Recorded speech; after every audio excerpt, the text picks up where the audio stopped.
Hey everyone, and welcome to another edition of The Explainer.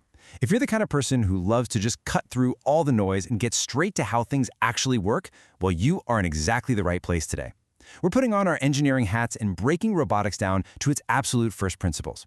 We're going to decode the mechanics of robots completely jargon-free and really understand the elegant fundamentals of what is, honestly, one of the most fascinating technologies on our planet. All right, let's just dive right in.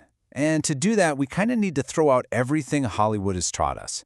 I mean, forget the sci-fi myths of metallic beings plotting world domination, right? Let's ask a basic question. What actually makes a machine a robot? Is a smart toaster a robot? What about a self-driving car?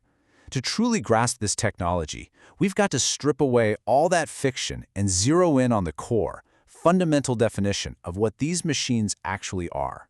Well, the answer is actually surprisingly simple. A robot is simply a machine that can do work automatically by following instructions given by people or a computer. That is literally it. So the absolutely crucial takeaway here is that at its core, a robot is just an automated follower of specific instructions. It doesn't have a soul, it has a script. It does the work automatically, sure, but only because it's been explicitly told exactly how to do so by a human engineer or a computing system. It's a beautifully simple concept when you break it down like that. Okay, moving on to Section 1, Anatomy of a Machine. Let's look at the main parts of a robot. To really understand how these machines are built, it helps to treat their parts kind of like vital organs. First up, we've got the body, or the frame. Just like your skeleton keeps you from, being a puddle on the floor, a robot needs a physical foundation to hold all its other parts together. This dictates the robot's shape, its overall size, and its structural integrity. So whether we're talking about a massive mechanical arm in an auto plant or a tiny rover meant to explore a Martian crater, the body is that crucial skeleton that gives the robot its physical structure. Now, if the frame is the skeleton, the controller is absolutely the robot's brain. This is the central computer that houses all those explicit instructions we were just talking about. It processes information and dictates every single action the robot takes. Without this brain, the robot is essentially just an intricate metal statue. The controller is the thing that wakes the machine up and gives it a purpose. But, as we know, a brain is pretty useless if it doesn't know what's going on around it. And that brings us to the sensors. These are the tools that help the robot see, hear, or feel. You can compare these directly to our human senses, our eyes, our ears, our skin. By using things like cameras, microphones, or pressure pads, this unthinking machine can actually perceive its environment.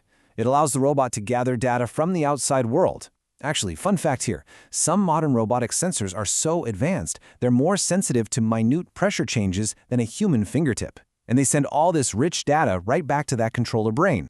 Next up, we have the motors. These are the mechanisms that actually move the arms, the wheels, or the legs. So if the frame is the skeleton and the controller is the brain, the motors are undeniably the muscles.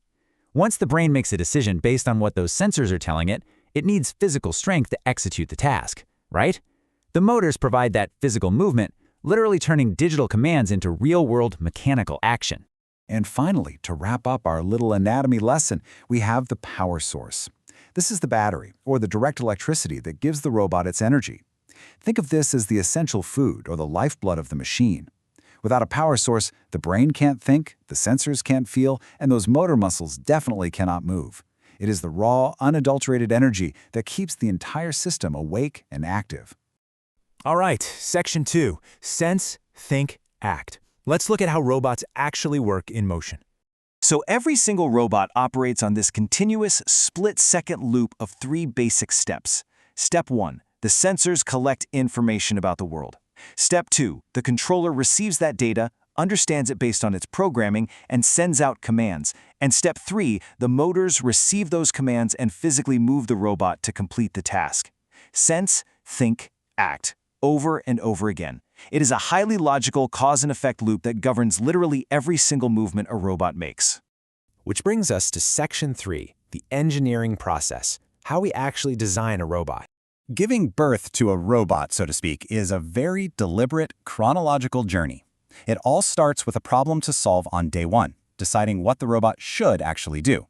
By week 1, engineers are usually drawing up the design and building out that structural body. By month 1, they're integrating the anatomy, adding the sensors, the motors, the controller, and, crucially, writing that computer program. And by month 2, it's all about refinement, They test the robot, they find the flaws, and they improve it until it works perfectly. It's a pretty incredible journey from an initial brainstorming session to a final working prototype. Next is Section 4, Robots in the Real World, and exactly where they are used today. The global adaptability of these machines is honestly staggering. I mean, they are seamlessly integrating into every facet of our lives, from mundane household chores and precision hospital surgeries, all the way to acting as our eyes and hands in the extreme, crushing pressures of deep underwater exploration. We use them in factories to build our cars, in schools for education, on farms to help harvest crops, and yes, all the way out into the vacuum of space. They basically exist to extend human reach into places we simply cannot go ourselves. But, we do need a bit of a grounded reality check here. Yes, the advantages are awe-inspiring. They work tirelessly in super dangerous conditions, they operate for long hours without ever getting fatigued, and they make incredibly few errors. But their limitations are just as real. They lack human intuition, they require constant power and maintenance, and most importantly, they are entirely at the mercy of their programming. Bottom line, if the code is flawed, the robot is flawed. Which brings us to a final, pretty thought-provoking question to ponder as we wrap up. As we just saw, a robot's ultimate limitation is its code. So, if robots cannot truly think like humans, what happens when they face a problem they just weren't programmed to solve? Where exactly are the boundaries of our programming? And as the world gets more and more unpredictable, how are our highly logical, instruction-following machines going to adapt? It is a fascinating puzzle for the next generation of engineers to figure out. Thank you so much for joining me on this explainer. Keep learning, keep questioning, and I will see you next time.